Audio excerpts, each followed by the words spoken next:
Hello and welcome to the news update on AFRICUNIA television, reaching you from our studio here in Lagos, Nigeria, the nation's commercial capital.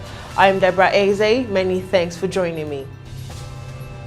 Looking into the African scene, we begin from Nigeria, where the federal government plans to retain the collection of value-added tax despite a federal high court ruling hit a brick wall on Tuesday, as the National Assembly rejected a proposal seeking to shift the collection of VAT from the concurrent to the exclusive legislative list, effectively leaving the decision to the Supreme Court, which is hearing the matter. However, the federal government opposed the ruling and continued to collect VAT, while it projected that it will collect 2.2 trillion naira in 2022 through the Federal Inland Revenue Service. A total of 95 senators registered to vote and 85 voted, while 41 voted in favor of VAT being collected exclusively by the federal government. 44 voted against it, while no one abstained. In the end, the bill failed because it did not meet the minimum 73 votes. As still in Nigeria, President Muhammadu Buhari, who doubles as the Minister of Petroleum, left the country to take part in a special session to commemorate the 50th anniversary of the United Nations Environmental Programme in Nairobi, Kenya.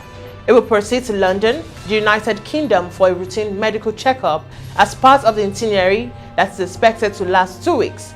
The president already has been knocked for the trip described as extravagant and not demonstrating the real situation in the country, with a litre of the petrol product selling for as much as 300 naira to 400 naira at the black markets and 200 naira from filling stations. The Nigerian Union of Petroleum and Natural Gas Workers yesterday threatened that its members would not lift products for depot owners selling above official depot price of 148 naira 77 kobo. And moving on, Egypt on Tuesday raised transit fee for ships passing through Suez Canal, one of the world's most important waterways, with increases of up to 10%.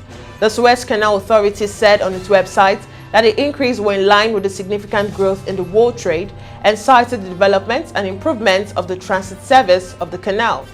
According to a statement, transit fees for ships carrying liquefied petroleum gas, chemicals and other liquid bulk products have increased by 10%. Vessels carrying vehicles, natural gas and general cargo, as well as multipurpose vessels, will see a 7% increase, while a 5% increase will be imposed on oil tankers and dry bulk vessels, the release said.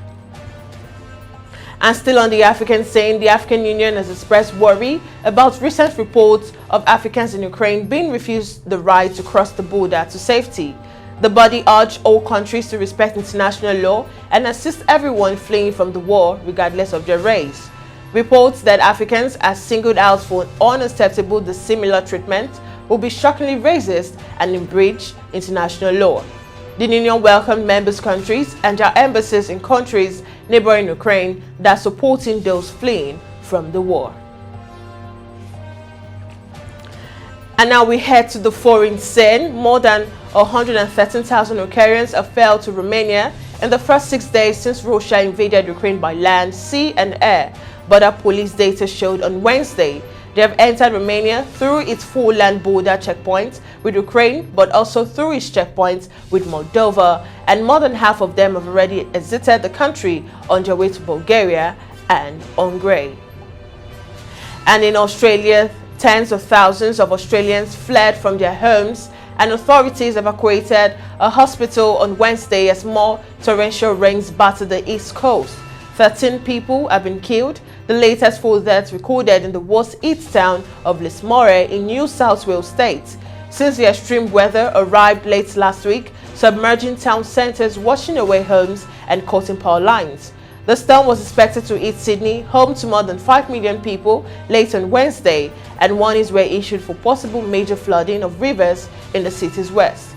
In Leicester, in the north of the state, the bodies of 2 women aged in their 80s and a man in the 70s were discovered in their flooded homes, and another man was found floating in the streets in the town centre.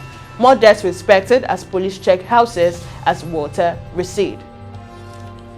And more updates from the foreign scene. The United Nations General Assembly is set to reprimand Russia on Wednesday over its invasion of Ukraine and demand that Moscow stop fighting and withdraw its military forces, a move that aims to diplomatically isolate Russia and the world body.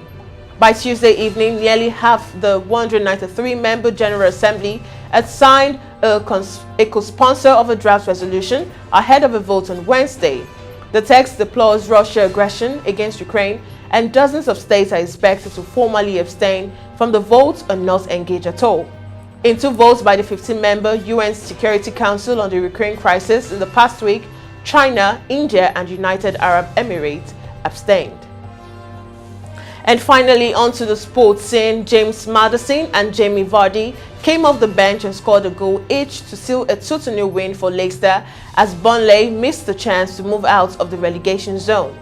Leicester found Nick Pope in outstanding form at Turf Moor, but Maddison finally beat him with a stunning left-footed effort from outside the box 82 after collecting a Vardy layer following Casper long-range clearance. And that's all we can take on news updates tonight. Do ensure to follow all our social media platforms on Jointum, Pangram, Instagram and Facebook respectively. Subscribe to our YouTube channel to stay updated and connected to our news and other programs. Once again, I'm Deborah Ezeh. Bye for now.